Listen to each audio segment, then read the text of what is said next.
ya hayo Nabothi Myezreeli alikuwa na shamba lake la mizabibu katika Yezreeli. Ndipo Ahabu akalitamani shamba lile la Nabothi.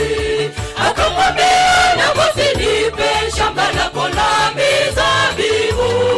Lakini Nabothi akamwambia Ahabu, siwezi kukupa shamba hili la urithi. Baada ya hayo Nabothi Myezreeli alikuwa na shamba lake la mizabibu katika Yezreeli. Ndipo Ahabu akalitamani shamba lile la Nabothi. Akamwambia Nabothi, nipe shamba lako la mizabibu. Lakini Nabothi akamwambia Ahabu, siwezi kukupa shamba hili la urithi.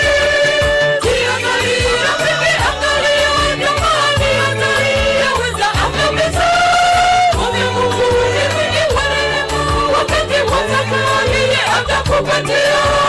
Jihadhari rafiki, angalia jamani, yaweza angamiza.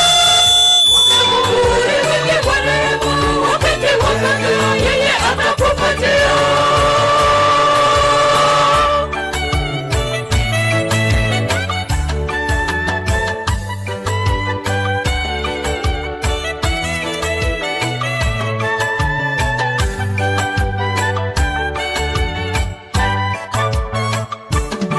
Baadaye Mungu alimlipia kisasi Nabothi kule kwa Ahabu.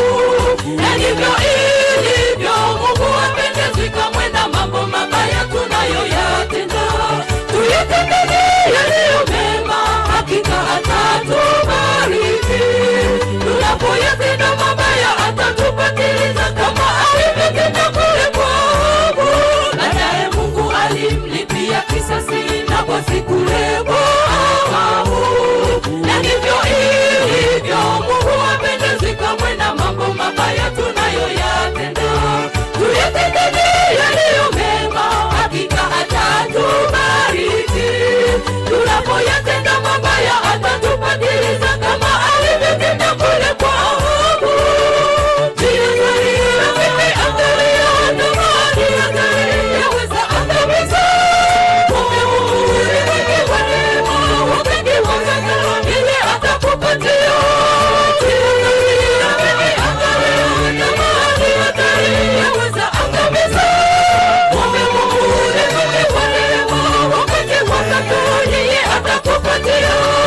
Jihadhari rafiki, angalia jamani, yaweza angamiza.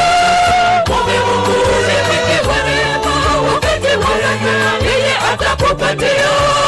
Jihadhari rafiki, angalia jamani, yaweza angamiza.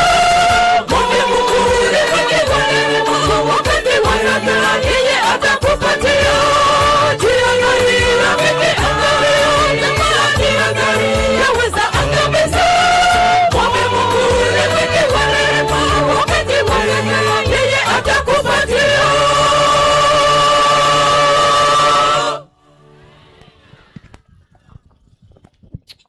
Nilitarajia vijana Mji Mpya watakuwa wameshawasili stejini kwa ajili ya kutupatia wimbo. Tuchangamke, tuokoe muda kwa sababu